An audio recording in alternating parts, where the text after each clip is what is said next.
So we're back here at this job site. We're gonna build a deck. So the first thing we did, because it's a long drive out here, is kind of stretch for just a second, and then kind of scratch our head, thought about how we wanted to set up, and then Aaron starts pulling tools and stuff out usually. And then I go and I start laying out the hardware in the back. So he's slowly kind of just pulling out tool for tool what we need, the kind of nails we need, the nail guns we need, the saw we need, right? Just thinking about what we need to cut and install. So then I usually go over here because there's usually a lumber pile with our hardware and stuff on top of it.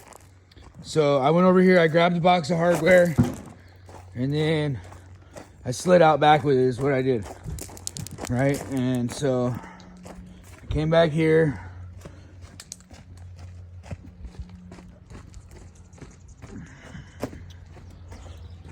And I started laying out my pieces. Because I want to know right now, basically, if I'm short anything. So I have one ABU 6x6Zs, which is what these are. These are Simpson brackets. And then we got the 5/8 Titan bolts, right? Again, these are ABU 6.6Zs, right? Simpson strong tie. That's going to be our post base.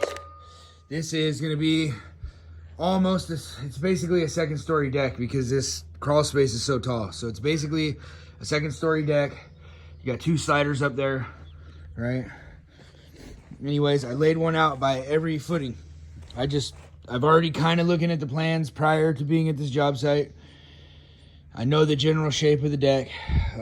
It's gonna come out here, turn the corner, go back, and then go that way, right? So I know that I haven't confirmed, but these should be in the general right place for what we need to do. And if not, then I'll cantilever or I'll figure something out. So now I know that I have at least the right amount of hardware to get my posts up. And then I also know that I have two sizes of lags. Right here, I got 5-inch and I got 4-inch. 4-inch I use a lot for my ledger.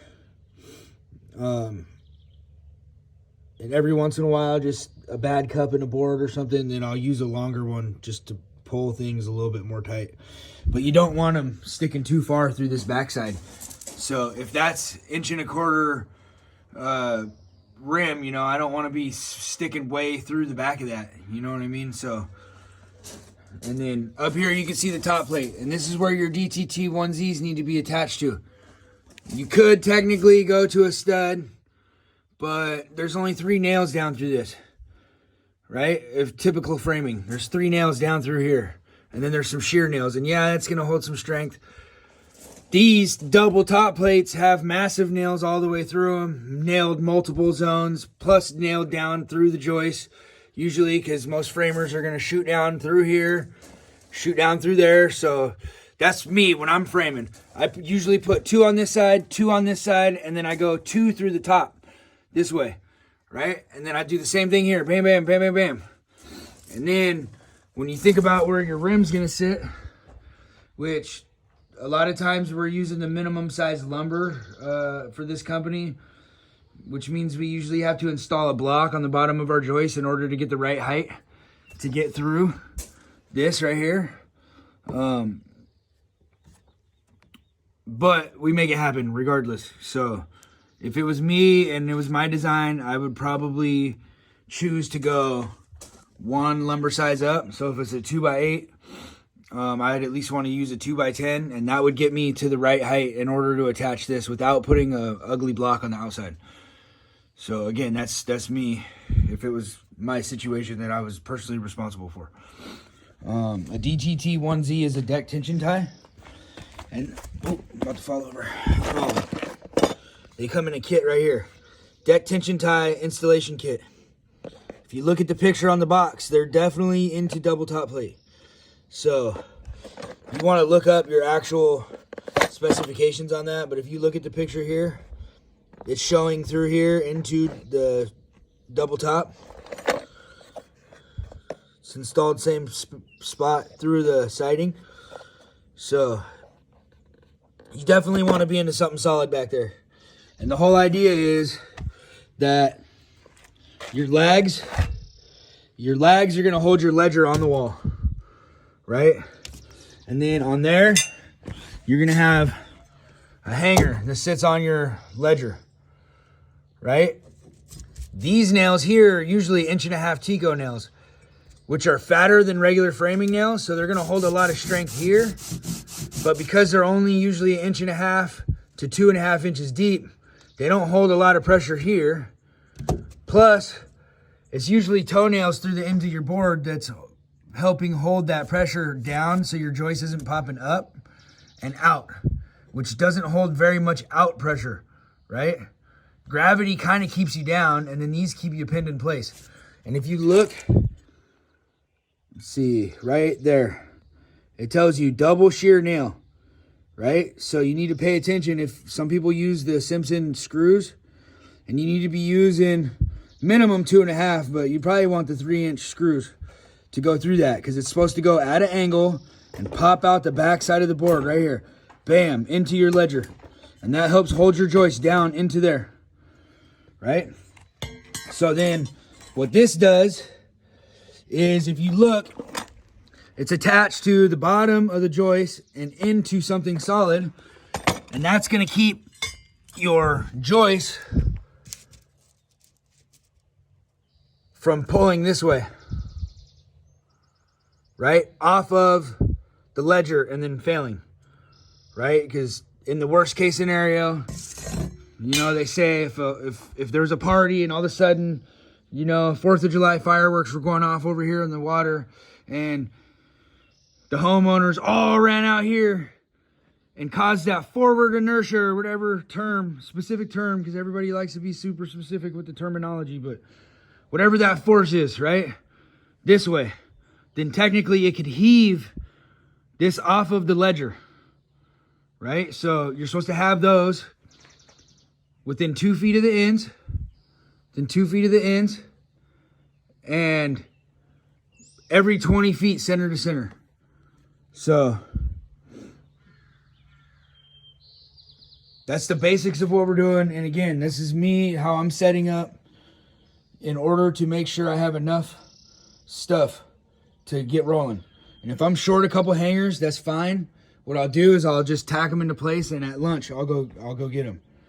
So a deck this size is a 1-day frame usually for me and Aaron. So we're gonna frame this in 1 day, and then that's gonna give us a surface to walk on to take care of all this. And I gotta call in my soffit materials, and I was missing some belly band in order to get that garage cable out front and then this one out back. So again, that's 25 feet in the air or whatever that is. Well, that's probably a 20, so that's 20 feet, right? So up there is probably 26 feet, 24 feet to the peak. I would rather put some plywood on top of this deck framing and then be able to scaffold up to that or whatever I want to do, or work off a ladder for this undercarriage, right? Out here, we'll just set up poles and we'll be all right. So anyways, that's the basic hardware components of your deck. And I have random thoughts, so sorry about the sidebar situations that I get into, but I'm trying to explain everything that's going on here at this particular site. Make sure when you show up, you have a variety of things that you need at least to get rolling, especially if you're not the one that's responsible for the material takeoffs, because you just never know, right? And my main components that I need to get the main structure up, I like to make sure I have all those right now. And if not, then I'll do a serious count. Maybe I'd hang this ledger real quick and get a layout established up there, and then I'd count my hardware and I'd go get all this at the same time, and then come back and still be able to make moves and slam this deck and make the money that I want to make, right? So anyways, that's where we're at with it. We have a 20-volt framing gun, so that's what we're going to use. Again, we just have a variety of tools out over here. Aaron's rocking the Metabo, which I actually really like this saw. It's lighter. I like the DeWalt when I'm doing heavier duty cuts, but for most of what we do, that's the saw to use.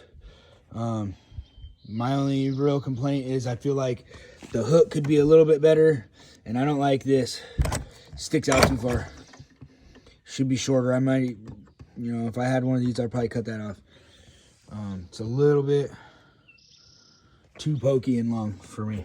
But other than that, then we got our Tico gun. We got Sawzall, impact, and then we're going to bust out our 20-volt framing gun. That way we don't have to switch back and forth. We don't have to run extra hoses, right? We just use our 20-volt framing gun, and that's what we're sending our nails in with. And then, well, our framing nails. And then we'll use the Tico gun for our hardware and whatnot. And then also, when we attach our joist and ledger and everything that we're doing, we're actually adding these structural exterior screws as well. There's 3-inch screws. I wouldn't trust them for shear, but for pull out. So like one at the end out here, right, where the outside, I don't know what you guys call it, head out or rim, fascia. But out here where we attach everything, I'll put like 3-inch galvanized ring shank framers, and then I'll put like 3 of those 3-inch screws through the ends into everything, right? And then same thing with our blocking. And then if we're doing any kind of little tiny fill blocks, I'll pop a little pre-drill in there, and then we'll just use screws on those, so our stuff isn't cracking out. Then the next thing I do is come out here and make sure that we got everything we need. So the engineers for this job have decided that 2 2x12s is the beam that we're going to be using. And so that's what those are for. My only other assumption would be that they are for stairs, but I already know that there's not stairs here. And you can see some of these boards are pretty gnarly cupped. So we'll have to put probably some longer lags in there and lock those in. But I know there's 5 posts going in down there. So this is probably 4 of them. And that's the 5th one there. And then we'll save whatever the drops are from this, because we're doing a surface mount glass rail system on this one. So we'll use scrap chunks of this, or even 6x8, just depending on what we have laying around. And we'll run that inside of our joist. And that's going to be our surface mount post blocks. And then we'll lag down through the top, down through the top of the bottom bracket of our glass rail system, right, for our posts. So kind of make sure, again, that I got at least enough to roll, which looks like I got a bunch of 2x8. Kind of looks like I'm going to be short 2x12. So I'll have to figure that out. But let's see. Yeah. They didn't give me enough 2x12, but that's all right. I have enough to use to get up what we need to get up, so we'll be fine. Anyways, that's our 15-minute rundown of how we're trying to set up to be efficient, to make money together as a squad. Hope that helped you guys in some way, shape, or form. You guys have a good day.